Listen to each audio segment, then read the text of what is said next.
You with catering, sir? Sir. Oh, my apologies, Mr. Carter. Right this way.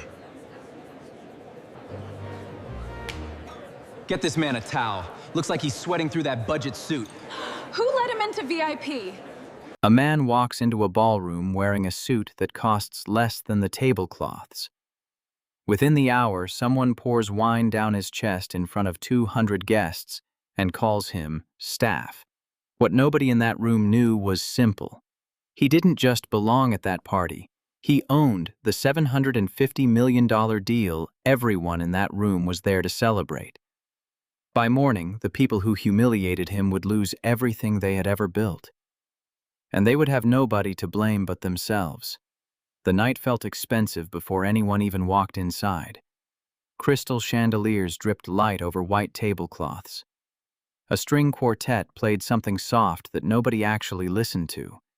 Every screen in the room glowed with one spinning logo, NovaCore Dynamics, and the $750 million deal with a mystery investor that had every guest whispering in the hallway like it already belonged to them.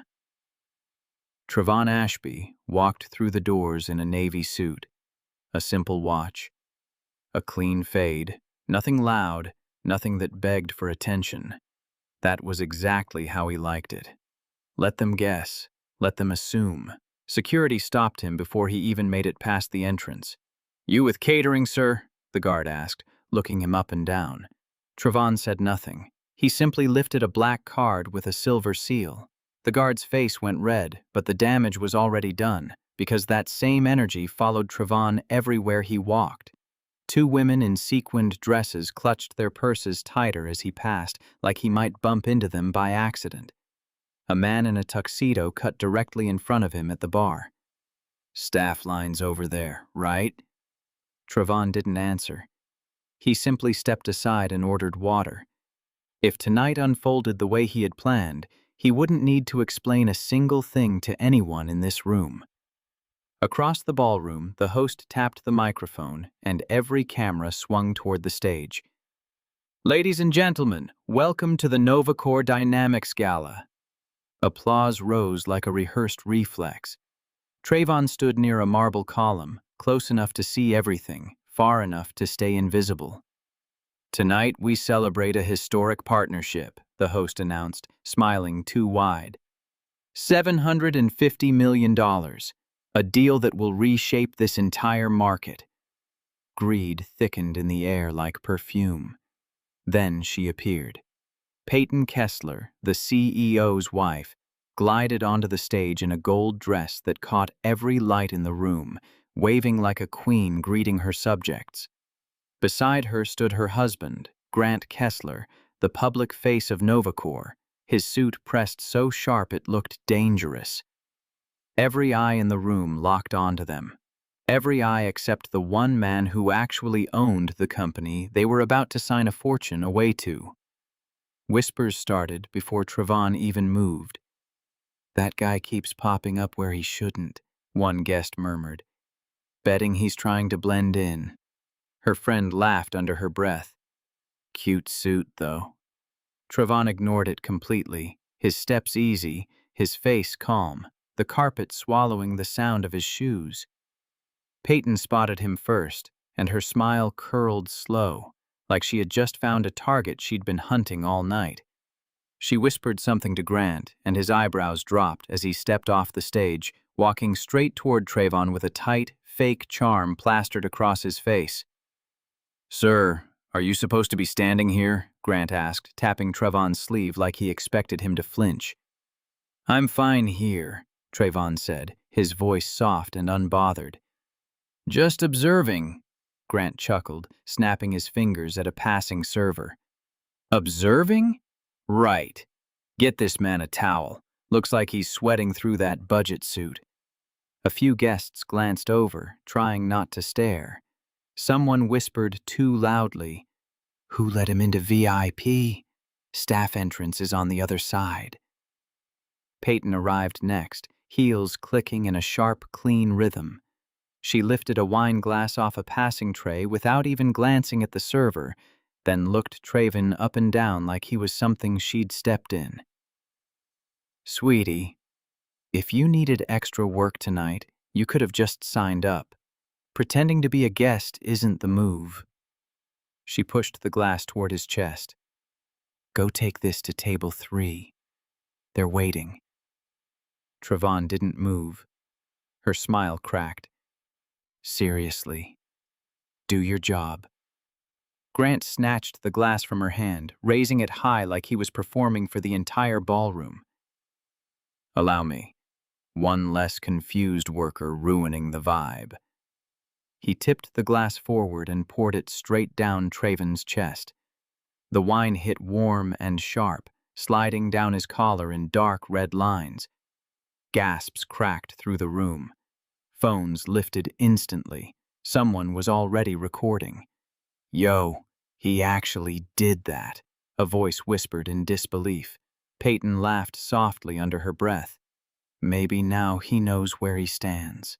Trevon wiped his jaw with 2 fingers, slow and deliberate.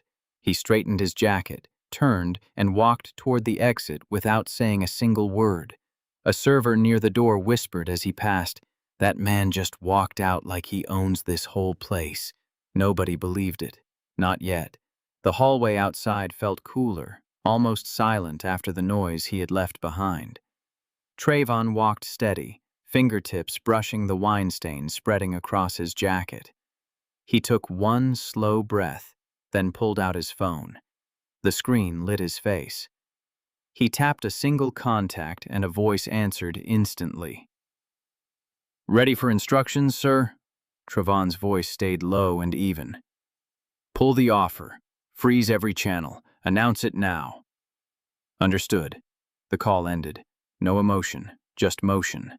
A couple near the elevator watched him pass, half recognizing him from somewhere they couldn't quite place. "That's the guy they drenched," the woman murmured. Her husband shook his head slowly. "Rich folks never expect the quiet ones to bite back." The elevator hummed with soft music fading into the walls. Trevon's reflection stared back at him, steady eyes, calm jaw, wine still soaking into fabric. A second message buzzed against his palm. "Legal team confirmed, everything's moving." When the doors opened, the lobby buzzed with guests stepping out for calls and gossip. Someone spotted the stain across his shirt. "That's him," a voice near the bar muttered. "Something's off about that guy. You don't walk like that unless you're somebody." Trevon didn't slow down. Outside, the cold air sharpened his thoughts. A valet rushed toward him, and he lifted one hand, waving him off, walking on his own. Behind him, as he crossed the driveway, the music inside the ballroom swelled, then cut dead. Guests near the windows turned, confused. "Why did everything stop?" one man muttered. "Something happened in there." At the edge of the parking lot, Trevon's phone buzzed one final time. Announcement delivered. Partners notified. He locked the screen, slid it into his pocket, and kept walking, calm, unbothered, 3 steps ahead of everyone who was about to find out exactly who he was. Inside, everything broke at once. The music cut mid-note. Screens flickered. The host froze, smile still half raised. A man in a gray suit rushed through the tables, phone pressed to his ear, his face shifting from confusion straight into panic. He whispered something into the host's ear, and the host went pale. "What's going on?" Grant demanded. The host swallowed hard. "The signing is suspended." The room erupted. "Suspended? For what?" a woman gasped. "You don't freeze a $750 million deal in the middle of a gala." Peyton grabbed the host's arm, her hand shaking. "Who gave that order?" The host looked almost scared to answer. "It came from the top. Directive is final." Grant's jaw locked. "I'm the top." The host shook his head. "Not tonight." Across the room, executives stared at their phones as alerts stacked up, each one worse than the last. "Every account tied to NovaCore just got frozen," someone blurted. "Investors are pulling out," another voice cracked in. "My screen's all red." Gasps rippled through the crowd. Cameras clicked again. Even the servers stopped moving. Then someone near the doors tapped a friend's shoulder. "Look at this." The friend leaned in, eyes going wide. "Wait, isn't that the guy they poured wine on?" A video played on a phone screen. Grant tipping the glass. The splash landing clean. Peyton smirking beside him. The caption underneath read simply, "They humiliated a man they thought was staff. He walked out like he owned the place." The clip spread through the room like fire through dry grass. Guests stared at their screens, then at Grant, then back at their screens. Phones lifted everywhere. Silence turned sharp and cold. Peyton grabbed Grant's arm. "Fix it! Now!" "I don't even know what broke," he snapped back. Her voice cracked. "Someone did this on purpose." A new alert lit up the main display screens behind the stage. NovaCore Dynamics contract terminated. Grant blinked hard, like the words might rearrange themselves into something less final. No warning, no negotiation, just gone. A board member stormed toward him, his face bloodless. "This is catastrophic. Do you have any idea who you offended tonight?" "I offended no one," Grant barked. "You offended the man who funded this entire deal." Peyton's breath caught in her throat. "Who?" The board member's voice dropped low, like saying the name too loud might make it worse. "Trevon Ashby. He owns the partner company. All of it. Every single share." A gasp rolled across the hall. A server near the wall whispered to another, "Told you he didn't walk like staff." The second server whispered back, "They messed with the wrong man tonight. Badly." Grant looked around the room like the air itself had vanished. Peyton pressed a hand to her forehead, her makeup smudging under her fingers, her voice shaking. "We poured wine on the investor." By morning, headlines flooded every screen before sunrise. The wine clip looped non-stop online. Grant's arm tipping forward. Peyton's smirk. Trevon's silence. Comments dragged them without mercy. Investors bailed one by one. Partners vanished overnight. Board members resigned with short, final emails. NovaCore's stock dropped so fast the numbers looked fake. Peyton barely slept, sitting on the edge of the bed, hands shaking, mascara smeared down her cheeks, her phone buzzing every few seconds like it was mocking her. Grant paced the room, hair a mess, shirt wrinkled from a night he never actually spent sleeping. Every call ended the exact same blunt way. "We're out. Don't call again."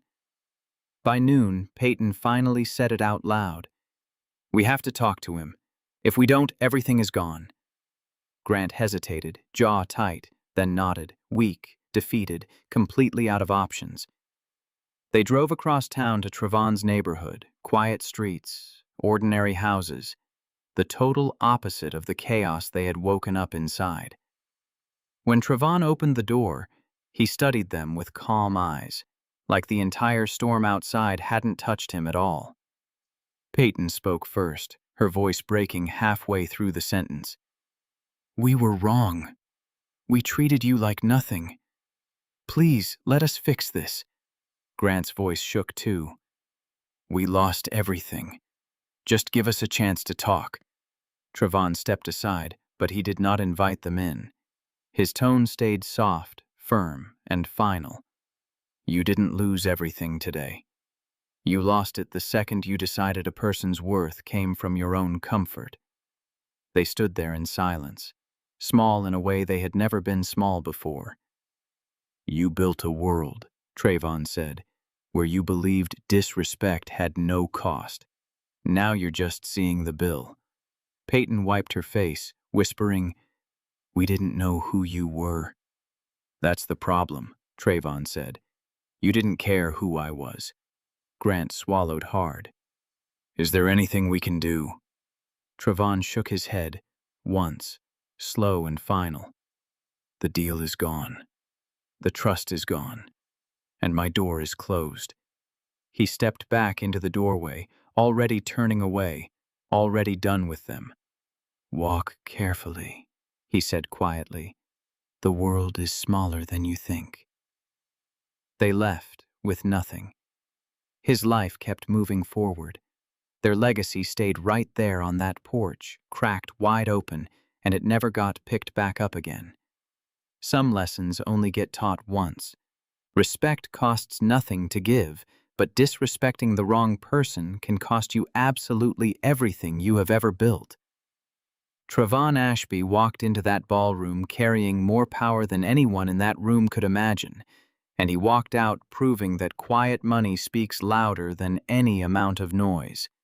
If this story hit you the way it hit us, smash that like button right now. Share it with someone who needs this reminder today. And if you want more powerful, real stories about respect, karma, and the moments that change everything, subscribe to Aftermath Tales, because the truth always finds its way to the surface.